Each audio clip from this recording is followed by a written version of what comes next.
Apakah Martin Luther ketika menempelkan 95 dalil tujuannya untuk memisahkan diri atau bercerai dari gereja Katolik dan mendirikan gereja baru? Tidak.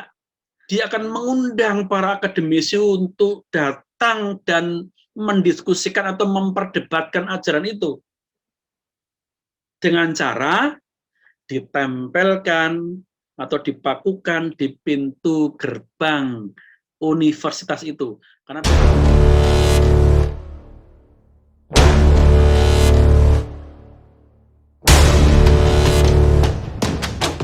Shalom sahabat-sahabat Lentera Angel di mana saudara berada. Senang sekali pada video ini saya kembali bisa memberikan berkat rohani kepada para sahabat-sahabat Lentera Angel dan para penonton video ini. Video saya kali ini adalah meluruskan kesalahpahaman kaum Katolik terhadap kaum Protestan, di mana mereka seringkali menuduh bahwa kaum Protestan itulah kaum yang memisahkan diri atau bercerai dari gereja. Sebelum lebih jauh lagi saudara menyaksikan kajian saya ini, mohon dukungan saudara untuk subscribe, like, dan share. Dengan saudara mau subscribe, like, dan share ini berarti saudara juga sudah terlibat di dalam pemberitaan Injil melalui channel Lentera Injil ini. Dan saya doakan saudara semakin diberkati dan disertai oleh Tuhan. Saudara kasih Tuhan, seperti yang saya sudah ungkapkan sebelumnya, bahwa seringkali kaum Katolik ini memandang bahwa kaum Protestan atau kaum Reformasi ini adalah kelompok yang memisahkan diri dari gereja atau menceraikan dirinya dengan gereja Katolik atau gereja yang utama, memisahkan diri dari tubuh Kristus. Ini seringkali saya dapatkan di dalam grup-grup diskusi interdenominasi, grup-grup apologetika, baik di WhatsApp atau di sosial media seperti Facebook atau yang lainnya. Seringkali ungkapan-ungkapan terjadi, walaupun tidak semuanya. Bahkan ada dari tokoh-tokoh gereja, seperti para imam yang menyatakan hal itu. Di sini saya meluruskan berdasarkan sejarah gereja, ya bukan berdasarkan asumsi, bukan berdasarkan subjektivisme saya untuk membela kaum Protestan, bukan. Karena saya juga di video saya yang lain, saya juga sudah pernah meluruskan kesalahpahaman kaum Protestan terhadap Paus.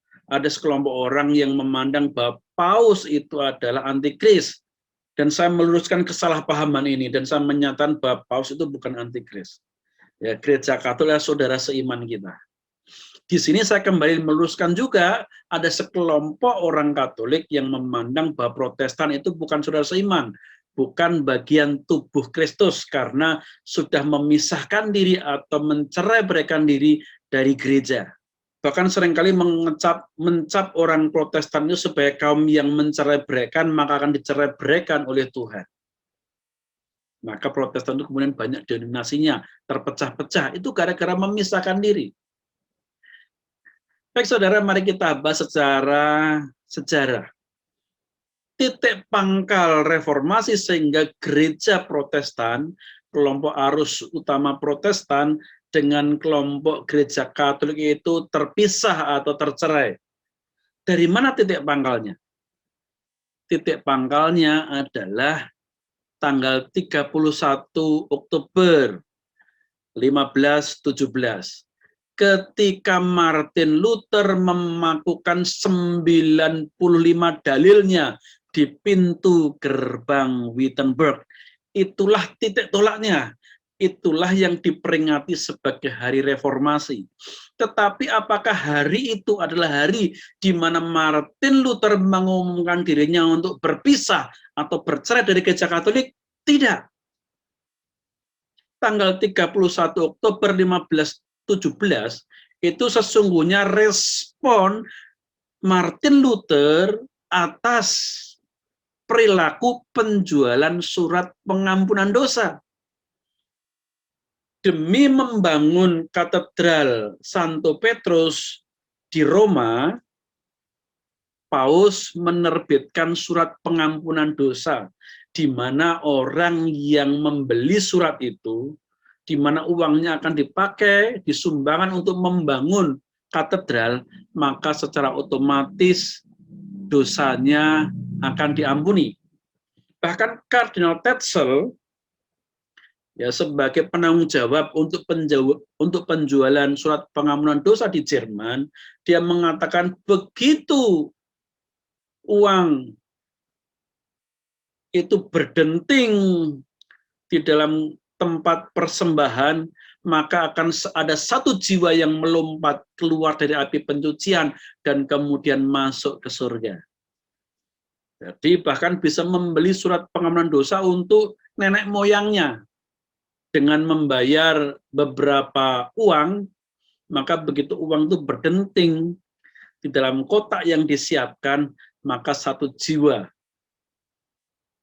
di mana keturunannya itu membeli surat pengampunan dosa itu melompat dari api penyucian masuk surga. Itu kan praktek-praktek yang keliru. Apakah ada tradisi-tradisi bapak-bapak gereja mula-mula dari para rasul sampai kepada penerus-penerusnya itu mengajarkan bahwa keselamatan pengampunan dosa itu bisa didapatkan dengan membeli surat pengampunan dosa? Tidak pernah ada. Itu jelas-jelas praktek yang menyimpang dari tradisi gereja.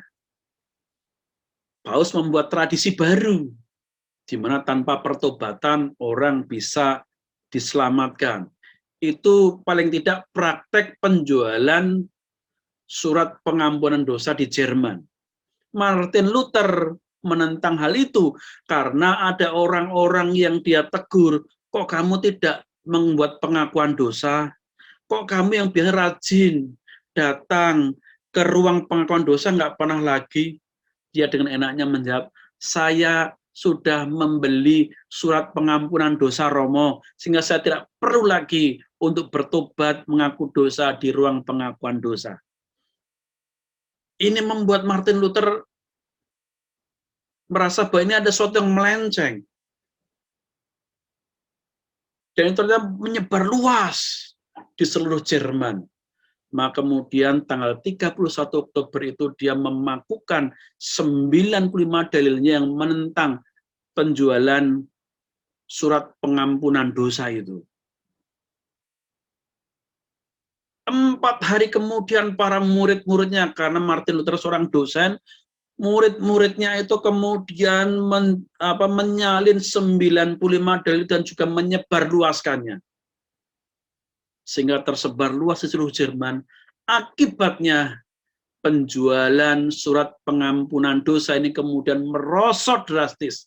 Sedikit sekali pemasukan dari penjualan surat pengampunan dosa ini.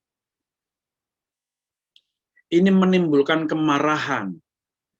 Kemudian Kardinal Tetzel ini melapor kepada Paus Leo, dan Paus Leo membalas dengan menyatakan Martin Luther itu sesat dan harus mencabut pengajarannya. Nah, saudara, apakah Martin Luther ketika menempelkan 95 dalil tujuannya untuk memisahkan diri atau bercerai dari gereja Katolik dan mendirikan gereja baru? Tidak. Karena Martin Luther juga tidak tahu bahwa dia punya pengikut atau tidak. Nah, di dalam tradisi akademik Universitas Wittenberg itu, ketika seseorang, apalagi profesor atau pengajarnya, itu mendapatkan sebuah pengajaran, ya sebuah dalil, sebuah doktrin yang dia dapatkan, dia temukan yang baru, sebuah pemikiran akademis yang baru, dia akan mengundang para akademisi untuk datang dan mendiskusikan atau memperdebatkan ajaran itu dengan cara ditempelkan atau dipakukan di pintu gerbang universitas itu. Karena pintu gerbang itu berarti semua orang akan melewati. Jadi tujuannya adalah untuk mendiskusikan, untuk memperdebatkan secara akademis dalil-dalilnya itu. Tapi ternyata respon dari gereja, ya gereja Katolik, bukannya respon akademis, tetapi segera memberikan surat untuk mencabut pengajaran itu. Martin Luther kemudian membuat surat dengan penuh rasa hormat, dengan penundukan diri, masih mengakui kekuasaan Paus pada waktu itu. Dia menjawab surat-surat itu, dia menjelaskan dalil-dalilnya, dasar-dasarnya apa, baik secara ajaran bapak-bapak gereja maupun juga Alkitab. Dia kirimkan, beberapa kali dia kirimkan kepada Paus. Tetapi Paus tidak menerima. Kemudian Paus menerbitkan surat agar Martin Luther segera menghadap pengadilan di kota Roma. Martin Luther sebenarnya mau menghadap, tetapi para pengikutnya, murid-muridnya, dan para pengikut yang kemudian sudah muak dengan praktek penjualan surat pengampunan dosa ini, melarang Martin Luther untuk berangkat. Bahkan Raja Frederick, Raja Kerajaan Saksen di Jerman, juga tidak mau kehilangan Martin Luther. Kenapa? Karena dalam praktek sejarah, ya ada orang seperti John Huss, ada orang seperti Wycliffe, ketika dipanggil untuk menghadap di pengadilan Roma, hasilnya adalah mereka dihukum mati. Mereka dibakar. Akibatnya Martin Luther dilarang untuk pergi ke Roma. Akhirnya kemudian Paus Leo mengutus Kardinal Cayetanus untuk membuat persidangan di Jerman, tetapi di luar dari kerajaan Saksen. Akhirnya di dalam sidang itu Martin Luther juga masih menghormati Kardinal Cayetanus. Dia berlutut sebagai tanda menghormati. Dan dia menjelaskan dalil-dalilnya. Terjadi perdebatan di sana. Bahkan Martin Luther diketawakan karena mengatakan, kok kamu mendasarkan keyakinan keselamatanmu itu kepada janji Alkitab? Harusnya kan kepada ajaran gereja, bukan Alkitab. Nah, itu terjadi perdebatan. Oleh karena di dalam sidang itu juga dihadiri, di luar sidang maupun dalam sidang, itu dihadiri banyak pendukung Martin Luther. Kardinal Cayetanus ini walaupun tidak menyetujui dan memerintahkan supaya Martin Luther mencabut ajarannya, tapi belum memberikan ketok palu untuk hukuman bagi Martin Luther. Beberapa tahun kemudian, sekitar kurang lebih 2 tahun kemudian, barulah hukuman itu diberikan dan Martin Luther harus dihukum mati, dan surat kutukan dari Paus diberikan. Ya, Martin Luther dianggap sebagai orang terkutuk yang harus dihukum mati. Juga para pengikut-pengikutnya harus dimusnahkan.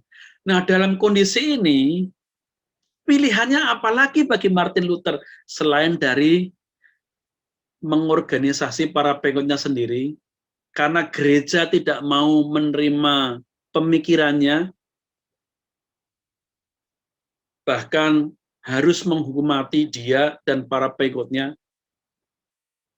Mau tidak mau, Martin Luther harus memisahkan diri. Bahkan dengan surat kutukan itu sudah merupakan tanda atau bukti bahwa Martin Luther sudah tidak lagi diterima sebagai bagian dari gereja. Jadi bukan Martin Luther yang memisahkan diri, tapi melainkan dia yang dibuang dari gereja. Dia yang dipisahkan dari gereja. Para pengikut yang dipisahkan, dibuang oleh gereja. Dalam pengertian oleh institusi gereja pada waktu itu, oleh penguasa gereja pada waktu itu, gereja Katolik pada waktu itu. Dan kemudian apa yang dikerjakan ini kemudian merembet ke negara-negara lain, ke Jenewa, ke Swiss, ya, ke Inggris, dan ke negara-negara lain. Akhirnya terjadi gelombang peralihan, orang-orang beralih dari Katolik ke golongan reformasi.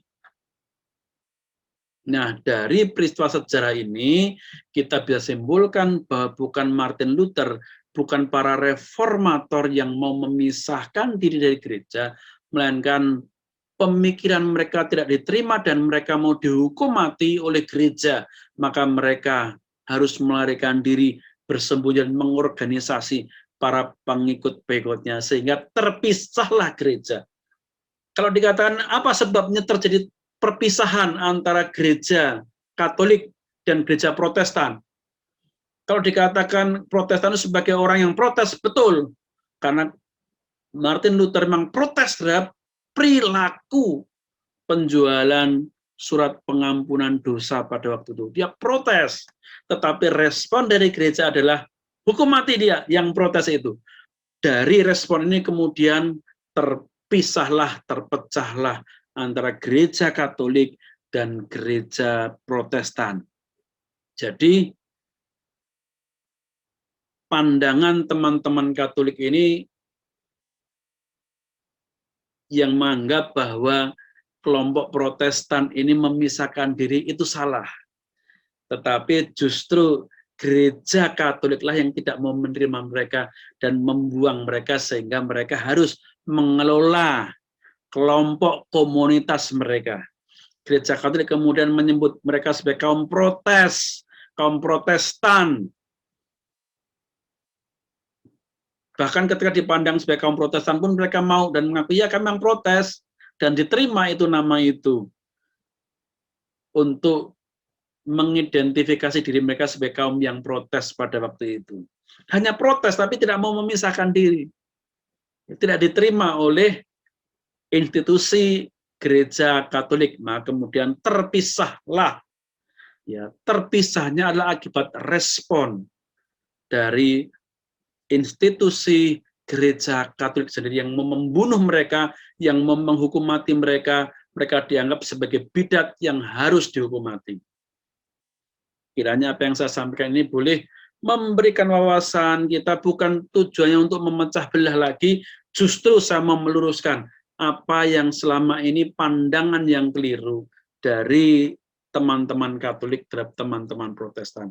Tuhan Yesus memberkati saudara semua. Amin.